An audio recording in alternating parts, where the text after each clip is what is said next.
Well, I guess the book won me.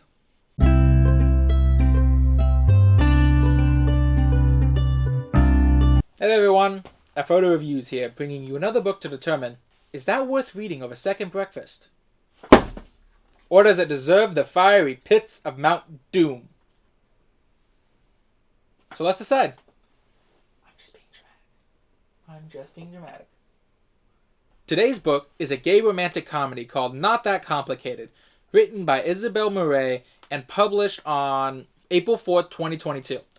That actually, I think, would make it one of the newest book on my channel that I'm reviewing, depending on when SWF came out, or SWF. So it might have that honor with it.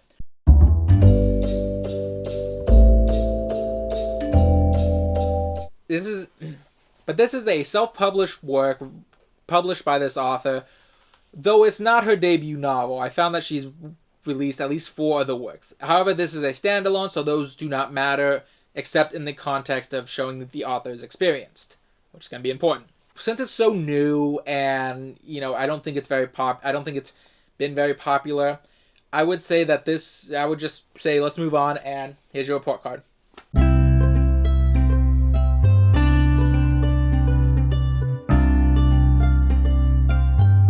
Now we move on to the cover. And the cover is, it's very minimalistic. It's fine for what it is. It kind of matches the title sequence. It's not that complicated. The cover is not that complicated. It's basically a minimalistic drawing of who I assume is Ray, standing in front of a sea blue background. Actually, it might be more light blue than sea blue. Maybe baby blue. Look, it's blue. Alright, we'll just stick with that. It's blue. Standing in front of a blue background. Since this is a Kindle book, there's not much else to it except for that. There's no back and there's no inside dust cover or anything. So that's pretty much what we're working with. It's fine for what it is. It fits the tone of the title. But it doesn't really tell you anything about the book. And because of that, I can only say it's okay. Now, the synopsis of the book, for those of you who didn't read Now, the synopsis of the book, for those of you who didn't see my TBR, which I read the synopsis aloud from the Amazon website. Again, Kindle book, so it didn't have back. I would recommend checking that out before we go on. I read it out loud, and I give you a basic idea of what book is next, since at this point you've seen the other 2, hopefully. The quick and dirty synopsis of this is, so the story follows a man named Ray, no last name given as far as I remember, as he goes through a series of comedic and romantic exploits as he falls in love and romances a stud named Adam Blake. And if you think there's more to that story, you're sadly mistaken. So let's just move on. Honestly, that's actually where I'm going to pick up on the review section. The book, it's hard to fault it because it did kind of warn me in its synopsis.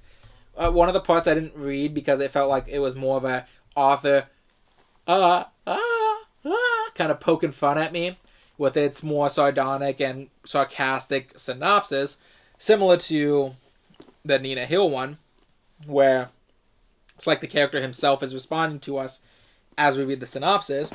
I kind of assumed that when they said that this mystery novel, that this book with a big mystery about murdered bodies wasn't going to actually follow the mystery, so don't read it expecting a conclusion to that. I thought it was joking, but it's not. But even if I had taken it seriously, my question would still lie in, why though? Why include this? Why use this big mystery of Ray finding 3 dead bodies? And even still, it's very disappointing how Murray actually uses the mystery in this book.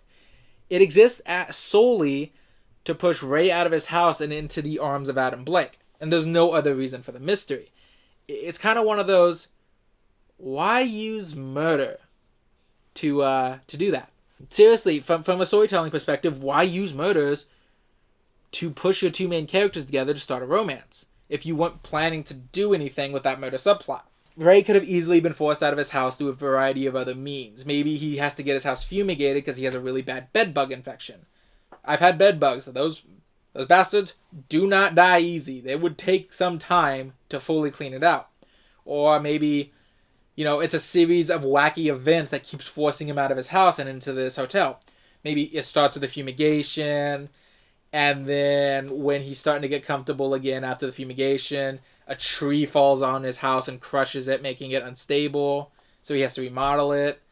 Or maybe a car plows through his, living room and tears out a whole bunch of stuff, so he's got to repair all that damage. Have some fun. This is a romantic comedy. Why use a serious plot like, hey, I found dead bodies that a murderer is using as dress-up dolls to push your two main characters together if you don't plan on doing anything with it? Apart from, I guess, maybe doing a slight wink and nudge at the, I said Codswell murder mysteries. I think that's an English thing. This book is set in England, so I'm not really sure what that is, so it doesn't have any effect on me personally. And even then, if that was your thing, why continue to feed us information about the mystery? Why not just have Ray discover the bodies and then cut us off in the mystery altogether? I mean, throughout the story, we get repeated showings that Ray's trying to figure out what's going on. We see him figuring out things that could lead to a killer, such as, he used it as a dress-up doll. He buried it through several foundations. The corpses are very old, meaning that whoever did it had to have owned the house well before he got there. It's just, she is giving us all this information on this murder just to ignore it and never follow through on it. So it felt more like a tease rather than a background event. Like, there's even a scene where everyone in town begins to think that Ray himself is the murderer and is doing things to the bodies. It's the book does the whole one character talks about one thing and the other character takes it in a much dirtier way, much to their horror, a couple of times, to the point where the last time it does it, it's just kind of like, yeah, okay, it's kind of funny, but come on, find a new joke. Why include that scene where everyone is assuming Ray is the murderer, like you're setting up that Ray now has to investigate this to clear his own name, if, again, you're never going to give a conclusion to this mystery? Why use murder at all if you weren't going to indulge us with at least conclusion at the end? And maybe I could have forgiven this. As I said, it was on the back, and it is kind of my fault for taking that part of the synopsis more sarcastically and jokingly than it intended, maybe. Admittedly, the romantic relationship between Adam Blake and Ray just isn't really that good either to make up for that. It wasn't good enough to be the crux of a book. There's clearly a lot of physical chemistry between the two. They clearly get off on each other's physical appearances, as stark different as they are. And we get a lot of hints that that's the case, but I honestly couldn't tell you what either of these characters likes about the other person beyond he's really hot. It's one of those, if it's not talking about how physically attracted to each other, and it's not outright spelling out to us what they see emotionally in each other, I honestly wouldn't be able to tell you anything that these two like about each other other than, it could work as a friends with benefits kind of scenario. Like, the story legitimately ends with Ray pronouncing his love for Adam Blake, and I'm sitting there like, hey, but why though? What about him makes you love him? Like, it took me a minute to, I sat there and thought, I don't think I could say one thing about your guys' emotional chemistry that would make you two gel very well together in that sense, apart from how good they are in bed.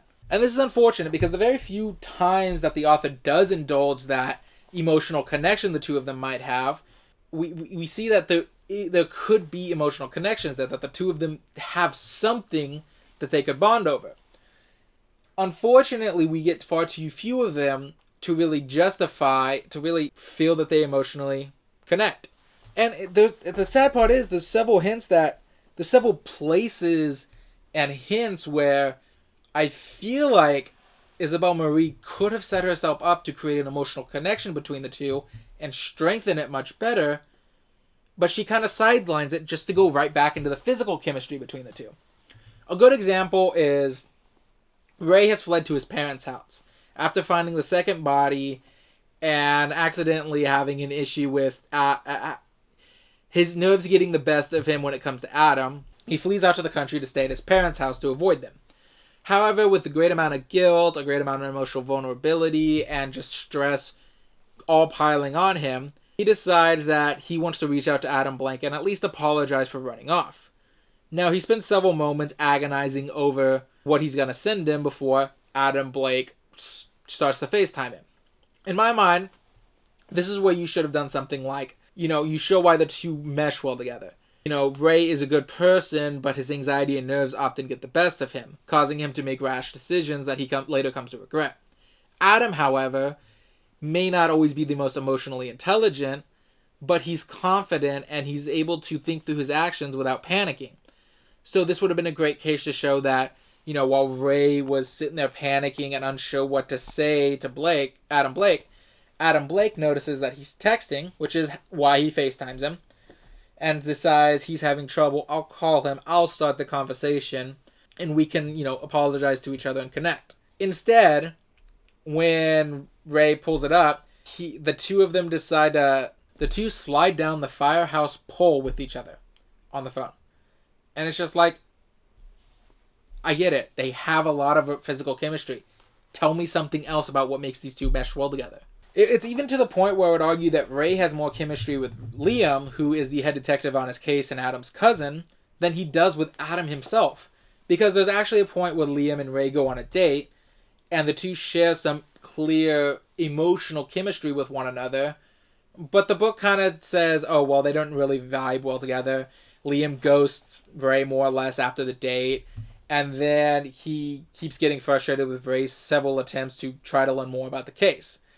Even to the point where Ray finds the second body, he assumes it was just a tactic to get him down there so they could talk again. And that kind of goes back into my focus less on the mystery point, but there's at least clear emotional chemistry there, whereas with Adam Blake, it's almost always, you're really hot, and I'm at an emotionally vulnerable time in my life. The entire relationship between Adam and Ray, to me, came off was, Ray, oh, he's so hot. Adam, he's really fun to tease. And that's the crux of their relationship, almost entirely. But it also comes up very uncomfortable at a certain point. Like, okay, so I kind of hinted at this, but it comes off as very uncomfortable to me too in several scenes too, as well.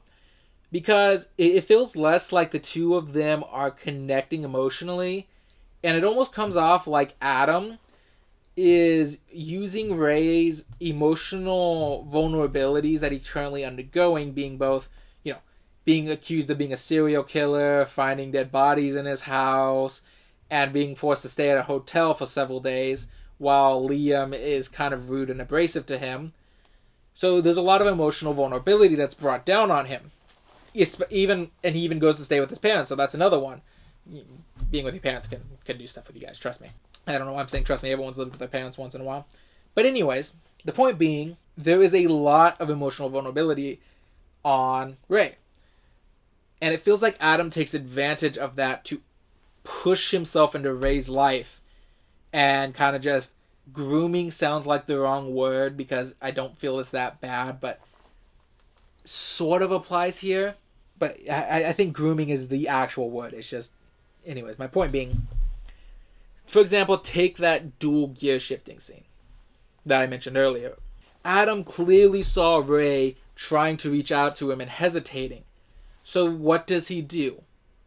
He calls him and then convinces Ray to polish the knob together.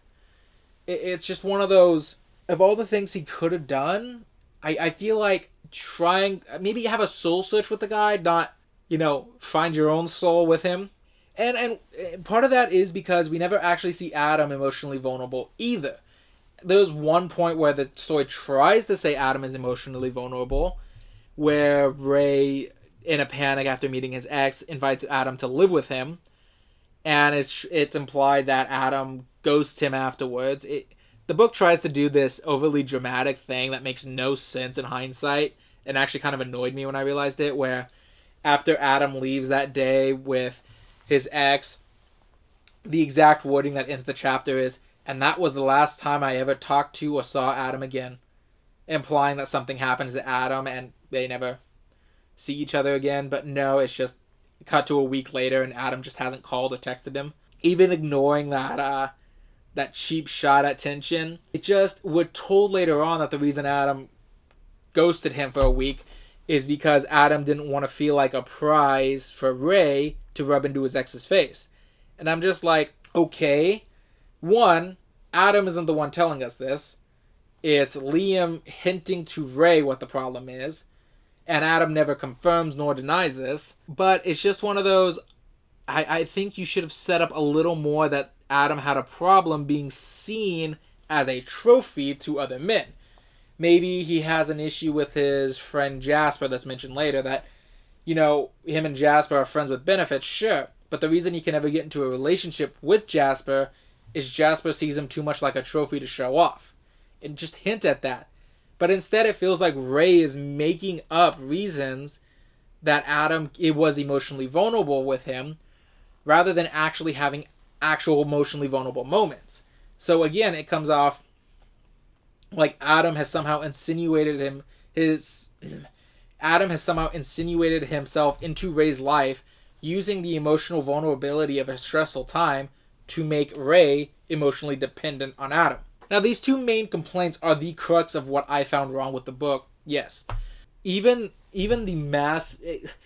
as much of a massive blow they are to the foundation, because that is what the story is about, is the romance, and there's nothing else. Again, it's not that complicated. I couldn't help but feel there was even more wrong with it. The internal monologues, for example, go on way too long and sometimes get way too tangential to the actual thing at hand. Again, with the mystery not having any satisfying conclusion, all the scenes that focus on it and all the scenes that give us more information about what happened feel pointless and a waste of time in hindsight. They're just a pad out thing. And also there's entire chapters dedicated to just the amorous congress between the two. So if you're like me and you, well, I mean, I'm not gay, so I personally didn't find them titillating all that at all. So, but if you're like me and you don't want to read that, or you don't find any, you know, if you're like me and you don't, if you aren't titillated, I guess is a good word for it, by these scenes, you basically get several chapters of just, okay, move on, not interested, okay. And I'm not kidding. There are 2 chapters back to back of this. I would actually say Not That Complicated is a more adult scene heavy book than Hit Me With Your Best Scott. And this is a Harlequin romance novel. There is no excuse for that. So yeah, that's all in all 5 out of 10. I wanted to give this book a 4 out of 10, but I gave it a 5 out of 10 for 2 reasons. One, my biggest complaint about the book with its lack of, conclusion to the mystery, despite all the build-up, is admittedly somewhat my own fault because I took that small blurb on the synopsis as a joke, rather than a genuine, hey, I'm not actually going to resolve the mystery in this, don't get your hopes up. And even though I feel my points still stand about, if you're not going to resolve the murder mystery, don't put in a murder mystery, I do admit that it is, again, my fault for getting my hopes up that it will be resolved. So, on one hand, I can't fault the book too heavily for that. And secondly, this is a gay romance novel that focuses very heavily on the physical attraction of 2 men to each other. An attraction I don't share to other men. So obviously, there's some hint there. There's something there that I'm obviously going to miss while reading this. I got into this for the story and the emotional connection, but a gay man who's reading this, or someone who finds this kind of finds this thing attractive, or titillating, sensual, who finds these scenes sensual, will probably get way more out of this book than I got. I would even label it as just softcore at certain points, but I can't actually say it out loud because YouTube. So obviously, there's a large portion of this book that doesn't appeal to me specifically. And again, I can't fault a book for not appealing to what I find sensual and so on. So that is ultimately why I gave it a 5 out of 10. I still don't think it's a very good book, though. I think that you would probably be better off just looking stuff up online. So the real question arises, though. Does it deserve Mount Doom? No. As very tempted as I am to put it in there, For the reasons I stated above, I just simply am not in the target demographic, and it did warn me about one of my biggest issues. So I just simply don't, I don't feel comfortable putting it into Mount Doom with both of those things pointed at. I really don't know who I'd recommend it to, other than other gay men looking for a sensual story to read.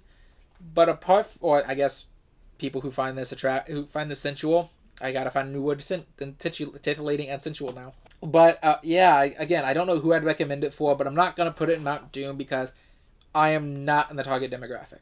And because of that, I can't say for sure if it's actually bad or I just really didn't enjoy it. Well, I truly am suffering. The one good book of my main TBR was Hit Me With Your Best Scott, which I would not have guessed in a million years. You asked me to make a $50 bet with you at the start of this month, I would not have put it on that book. I guess there's only one hope next. Will it bring joy? Will it bring joy to my bookish life of Nina Hill? There's only one way to find out. But until then, remember, with every book comes an adventure, and every adventure is worth having, even the bad ones.